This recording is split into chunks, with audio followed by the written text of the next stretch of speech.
Good afternoon. Today is Wednesday, April 19th, 2023. The time is 2:00 p.m. and I would like to welcome you to the Health, Education, and Welfare Committee meeting. And we will, first order of business is have a call to order by me, and I've done that. So we will have an invocation by Representative Robert Huft. Please stand if you're able.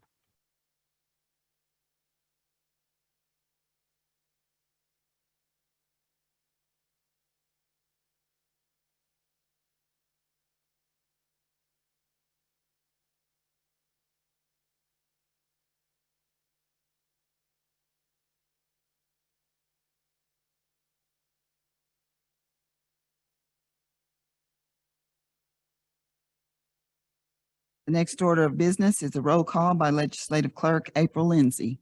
Mary Crawford. Present. Joyce Steer. Present. Leonard Gouch. Here. Robert Huff. Anna Marshall. Madam Chair, I got 5 present and 0 absent. 5 present and 0 absent constitutes a quorum. All business conducted will be official. First order of business is the approval of minutes of March the 8th, 2023 and March 21st, 2023. When the committee is ready, I will entertain a motion. Yes.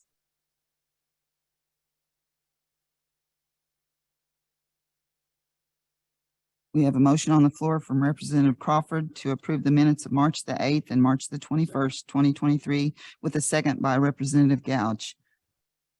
Roll call vote, please. Mary Crawford. Anna Marshall. Leonard Gouch. Yes. Robert Huff.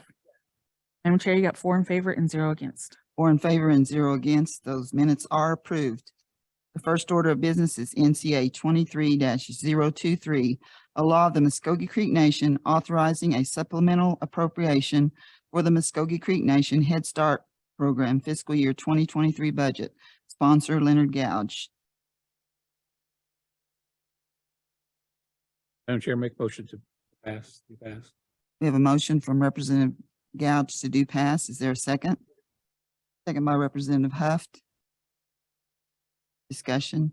Madam Chair, I have somebody from that office speak. Good afternoon, Ms. Harjo. Get to see you close up today. All right, I should have just sat up here with y'all. All right. Yeah, so this legislation is going to be in the amount of $2,700. We typically don't appropriate funds in our budget to provide food for our Head Start staff or our Head Start students, I'm sorry. We were recently put on suspension from the USDA for failure to submit our fiscal year 21 audit in a timely manner. And so that has put us on suspension for all food reimbursements from January to current. And so this $27,000 will allow for us to make it through the remainder of the school year.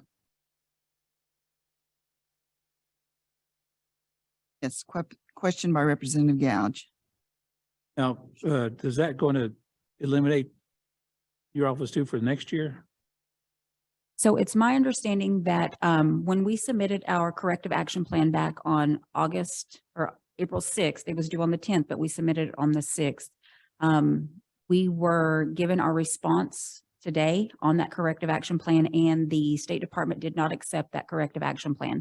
So one of the findings I believe that kept us from being accepted within this last week was we didn't have that audit complete. So we have been given a new date of June 30th to submit our updated corrective action plan as well as the FY21 audit by June 30th. And so theoretically, as long as we submit it by the 30th, we will then be in compliance as long as the State Department accepts that corrective action plan with the FY21 audit. However, the FY22 audit will be due June 30th as well. And so we're working with the organization to see if we will be able to ask for an extension for the FY22 audit. But it's my understanding once we get everything submitted by June 30th, we will then be within compliance, and then we can then resubmit our application in August and September for this upcoming school year. Thank you.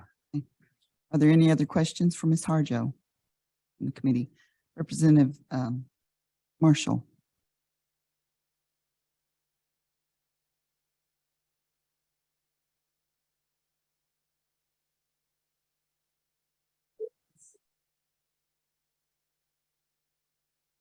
We have the Okmulgee Center, we have the Tulsa Center, we have the Eufaula Center. All the centers that we have are going to are factored into this 27,000. And then, of course, Wainwright and the Dewar site. That's the two collaborative. And then, Thank you very much. sorry. Oh, okay, cut me off now. But as long as we have that 27, that will get us through May for all of the food. However, once we get the decision in July, we may be back in July asking for August through December.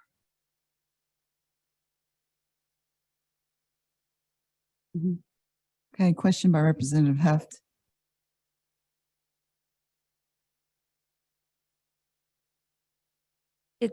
In our corrective action plan, the controller indicated that May 30th would be the date that it would be ready to be sent over. That's the date it's supposed to be scheduled to be complete. Yes. I have a question. Yes, ma'am. Okay, the National Council approved the budgets for the programs for this year. Was that the reason why this budget was not included, or was it included in that? Correct. So we don't factor in the food costs because we always cover the food and then we always get reimbursement from the USDA. So there's really no out-of-pocket expense for the food services that we provide. Now that that reimbursement is on suspension, we don't have the funds to cover the food. Thank you. You're welcome. Are there any other questions? Questions? Representative Gouge. To avoid this again, what actions can you take? On our end, we've submitted everything from our Head Start office and my office as we are too. This main finding comes from the former controller continuing to ask for extensions on these submissions of the audits. It's my understanding that the former controller, Mr. Darnell, asked for an extension last June. And then they gave him a date of September, and then the September date wasn't met. So we were given a date of December, and that December date wasn't met. And so that led us to where we are when we received the certified letter back in January that we were going to be placed on suspension. You did your responsibility. Yes, sir, we did. So one of the items that we identified in that corrective action plan as part of our steps to mitigate the whole issue of where we are now was one, we do have a new controller in her office, and their team are working to complete that FY21 audit. And as soon as that is complete, they will begin FY22. And then we should be able to submit that before the end of this year is my understanding. Thank you, Madam Chair. You're welcome. Are there any other questions from the committee? Are there any questions from council online or in attendance? Yes, this is Representative Arjo. Representative Harjo, you have the floor. Yes, I guess my question is, and I understand just what you said, is the reason why none of that was accepted because of our former controller being late with everything. So it really had nothing to do with your particular plan, but it was just the fact that these things just weren't submitted in time. Is that correct? Yes, sir. Okay, that's good then. That's good, because I was hoping that was the case and it wasn't anything that you were lacking as far as putting in there on the corrective action you was going to be taken in order to to meet the what would you call it, being in compliance. So, Yes, sir. all right, thank you. That's all I have. Thank you, Madam Chair. Thank you, Representative Harjo. Representative Golden, did you have a question?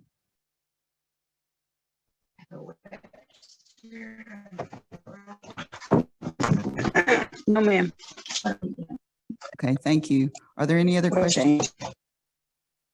Are there any other questions from council in attendance or online? Hearing none, roll call vote, please.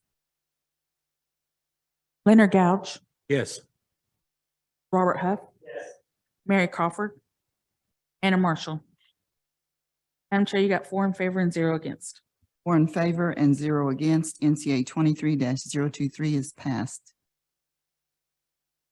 Next item of business is other business.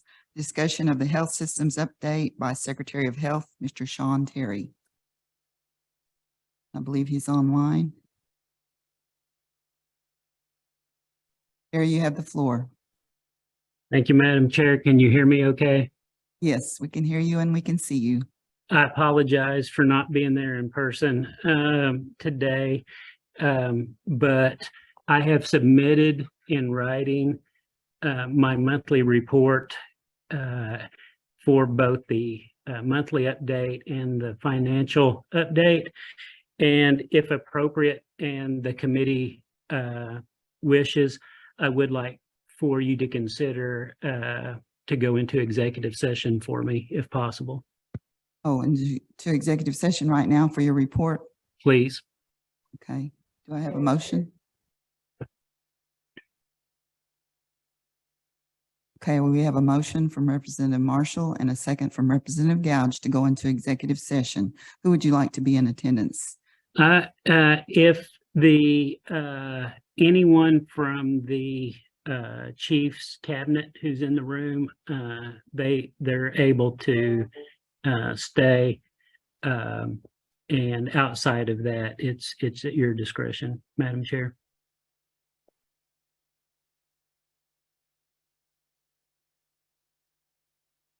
Okay, that sounds appropriate for us. We've agreed. Okay. So whenever you're ready. Okay, we're going to have a roll call vote for the motion. Anna Marshall, Yes. Leonard Gouch, Yes. Robert Huff, Mary Crawford. Madam Chair, you got 4 in favor and 0 against. 4 in favor and 0 against. We are in executive session at this time. And the time is 2:12. Thank you, Madam Chair. Health Systems Finance Update. Mr. Terry, also, we didn't receive your reports, and I guess we will get them soon through the email. Is that correct? Madam Chair, I will have those to you within seconds here. I apologize. Okay. You can get Okay, there. thank you. And are we going to have a finance update from Ms. Crawford? I don't have Ms. Crawford in the room. I don't know if she's on the phone. Brenda? Yes, you- yes, sir, I am, Would you like to give an update? certainly. Good afternoon. The financial statements should be included in the packet that you received, so I'm going to kind of give some highlights. We did have a very good month in the month of February. We are seeing an increase in on our clinics, getting back to the pre-COVID days. And we've also had some new providers come on board. So that's also helping with those visit counts and with the productivity in the clinics. From a hospital standpoint, our gross revenue for February was pretty close to what it was last year. Not a lot of movement there. The clinics were up compared to last year. A lot of that had to do with the refill center. And then again, as I mentioned, we had an increase in the clinic volume. For a year-to-date standpoint, our hospitals and clinics combined, gross revenue was 192 million compared to 153 million last year, with that net revenue being an increase of almost $34 million. Our expenses increased close to 19 million. And so let's see, another thing I wanted to point out was our cash for the month of March. The year-to-date collections was 113 million compared to 70 million last year. So we're continuing to see strength in that. You know, it's been a year after the Epic implementation to get a lot of things right in Epic for us. It's a complicated process to bill insurance companies and have all of that set up correctly within the system. So in some cases we had to hold billing for a while until we got all the got all of our providers financially credentialed, because there's a medical clinical credentialing and then there's a financial, and those processes both take a lot of time. Sometimes we were on hold because Medicaid would only accept so many at a time. So, you know, what that allows us to do though is hold that billing until the time that we do get all of that credentialing in place, and then we release the billing. So we're reaping the rewards of some of that was on hold earlier in the year, and that's been a big windfall for us. I'll be happy to answer any questions that anyone has regarding the financial statements. Are there any questions from the committee for Mrs. Crawford? Hearing none, are there any questions? Any questions Ma- from council online or in attendance? Mr. Harjo, Representative Harjo. Yes, I'm sorry, Madam Chair. I don't know if this question would go to Ms. Crawford or if it would go to Mr. Terry. You know, I've had several questions from some of our citizens that visit the Council Oak facility. And recently, you know, because I had talked to Mr. Terry a while back about the sensors and stuff that they buy for the diabetes part. And a lot of them were saying now they cannot get the sensors from our tribe. And these are Creek citizens. They're saying they're having to go elsewhere to get their sensors. And some of these people are carrying their own insurance. And I was just kind of wondering, because the last conversation I did have with Mr. Terry was that he was going to be providing enough monies there to provide sensors for all of our citizens. And I would assume that even though they would provide the monies for them, that a lot of that money would be recouped again via insurance. And I was just wondering, why is this happening? And if so, I just wonder if you got an explanation for that. Thank you. Thank you, Madam Chair. Thank you, Representative Harjo. Terry.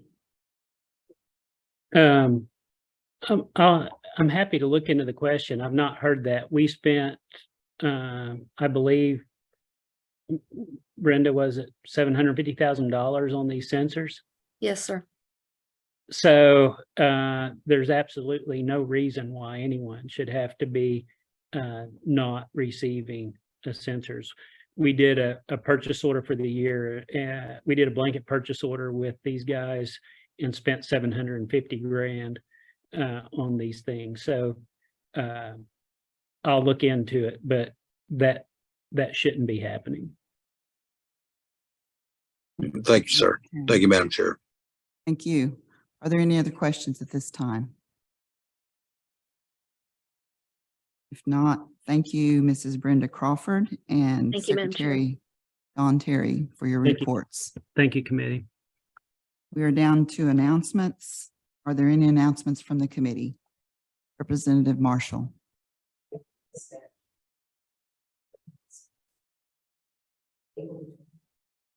Declaration.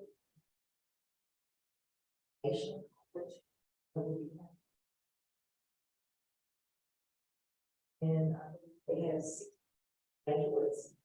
And so I think that only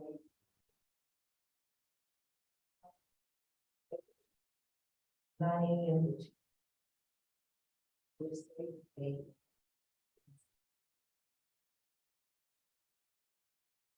The council.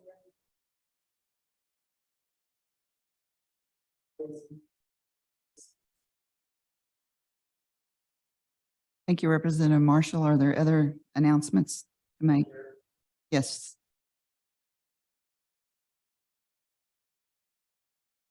Thank you.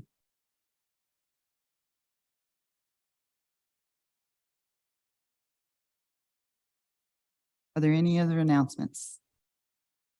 Hearing none. we Madam are Chair? down-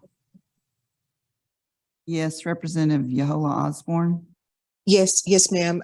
Tomorrow BF&J meets at 3:00 p.m. Thank you. Thank you. 3:00, the F&J committee meeting. Okay, we're down to adjournment and benediction. I would like to request Representative Marshall to do our benediction. If we will all stand if you are able.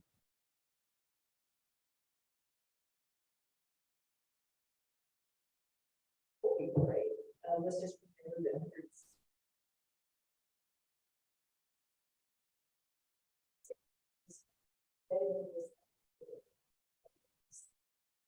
SSD.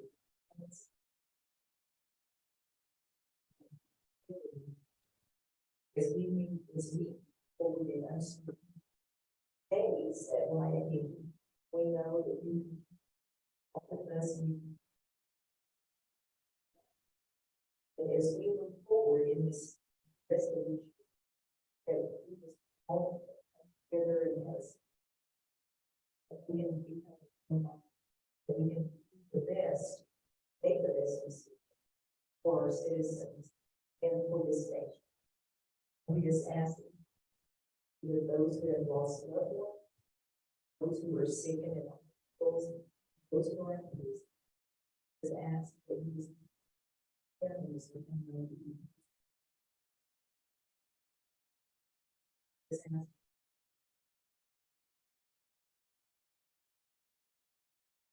No, Representative Marshall. We are adjourned at 3:01 PM.